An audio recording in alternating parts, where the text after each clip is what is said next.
Уважаемые граждане России, дорогие друзья, заканчивается 2021 год.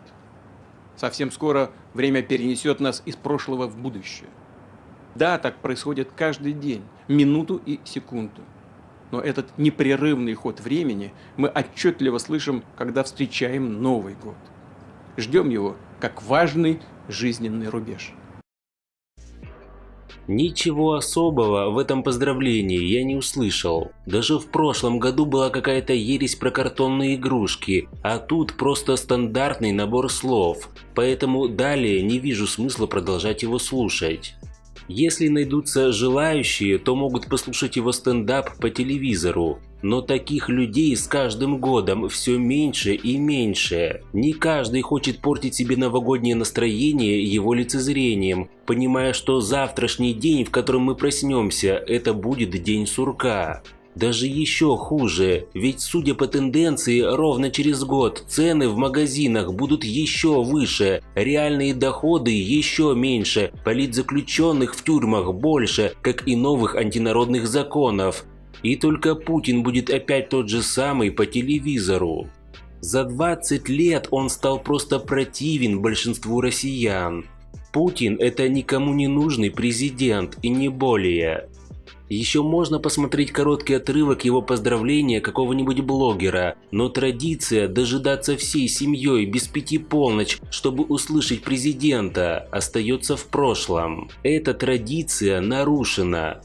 Хочется влепить ему под видео дизлайк, но на этой платформе их отключили, поэтому теперь его реальный рейтинг мы с вами не увидим. На днях Путин заявил, что в новогоднюю ночь он намерен сидеть вместе с близкими, встречать Новый год и слушать президента. Что будете вот в новогодний праздник? А что делать в новогодний? Да. Ну что, сидеть вместе с близкими, встречать Новый год, слушать президента.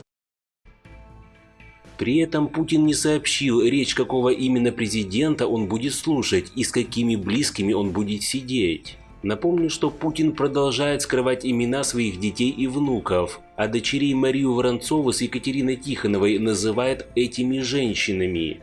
Также в ноябре 2020 года издание «Проект» опубликовало расследование, в котором говорится, что у Путина есть третья дочь от петербурженки Светланы Кривоногих, которая после рождения дочери стала миллиардершей и акционером Банка «Россия». После этого и ряда других расследований власти объявили проект нежелательной организацией, а журналисты издания были признаны иностранными агентами. В общем, с кем будет отмечать Новый год Путин, непонятно. Может, с Кривоногих и ее дочкой от него, а может, с первой женой Людмилой и ее дочками тоже от него, а может, с Кабаевой и ее сыном от него, а может, чтобы было привычно, как обычно, с Шойгу. Кто будет с ним встречать Новый год в бункере, остается тайной, покрытой мраком. Отмечу, что закончилась эпопея с юристом из Петербурга, который подал в суд на Деда Мороза. Он требовал у новогоднего волшебника 10 миллионов рублей и 23 подарка. Об этом на пресс-конференции Путину рассказал один из журналистов.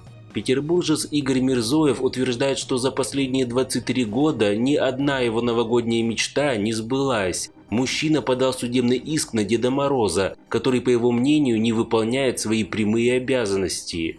Он пояснил, что в детстве отношения с Дедом Морозом были безоблачными, он каждый год находил подарки под елкой. Но повзрослев примерно с 1998 года, подарки он находить перестал. Писем Деду Морозу он не писал, но исправно загадывал желания под бой курантов, однако с детских лет ни одно из них не сбылось. Мужчина мечтал о квартире, машине, загородном доме, кругосветном путешествии, а также росте акций одного из банков. Игорь Мирзоев приложил к иску 2 списка с подарками и с желаниями. Раньше я все это не записывал, поэтому пришлось вспоминать уже во время оформления заявления, рассказал он. Так петербуржец до сих пор мечтает о последней модели телефона с хорошей камерой и о электронных часах. В расчет юрист взял только последние 23 года, ведь именно тогда, в 1988 году, появилось акционерное общество «Дед Мороз», к которому сейчас относятся и почта, и вотчина волшебника. Иск юриста из Петербурга поступил в Великоустюгский районный суд, в нем он написал: 16.11.1998 года было образовано АО «Дед Мороз», далее «Ответчик». В период с указанной даты до настоящего времени ответчик позиционирует себя как главный волшебник страны, который исполняет самые заветные мечты.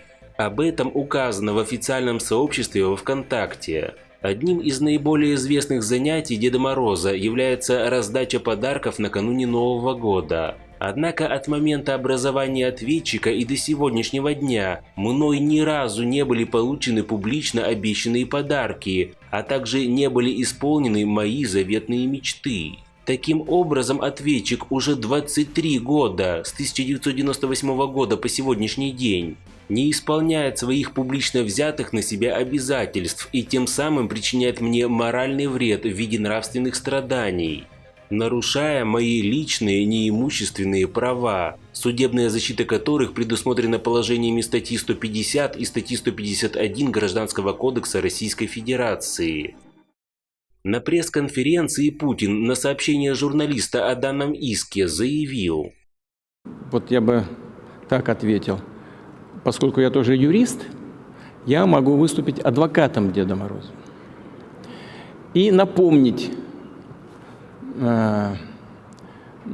истцу, что Дед Мороз исполняет желания и дарит подарки только хорошим девочкам и мальчикам. Пусть он проанализирует свое поведение и, может быть, найдет то, что мешает Деду Морозу его одаривать к новогодним праздникам.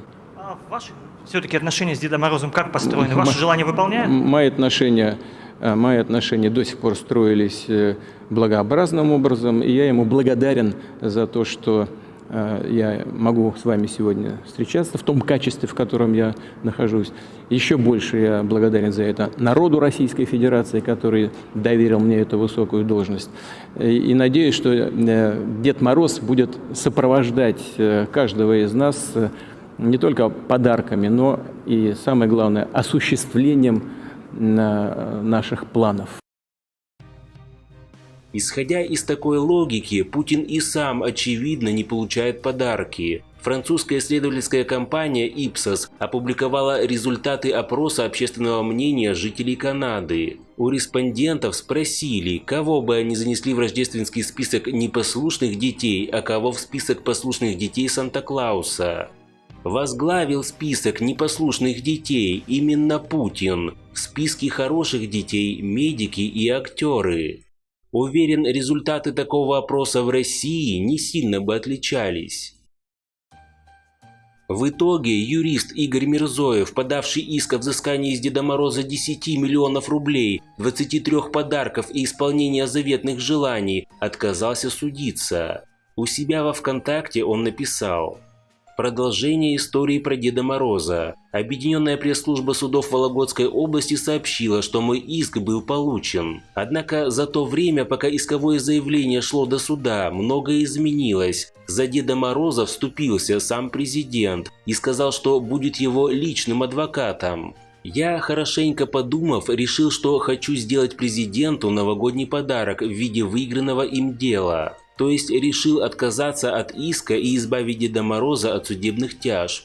Жду встречи с президентом лично, так как заготовил ему еще один подарок. Друзья, а как бы вы поступили на моем месте? Стали бы судиться с президентом или решили бы вопрос мирно?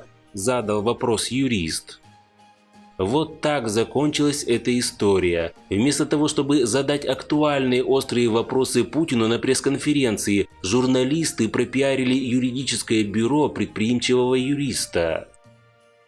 В свою очередь россияне рассказали в соцсетях и опросах о своих самых важных желаниях, которые они хотят загадать на Новый год. Об этом сообщают эксперты Работа.ру, аналитики ВКонтакте и HeaClub.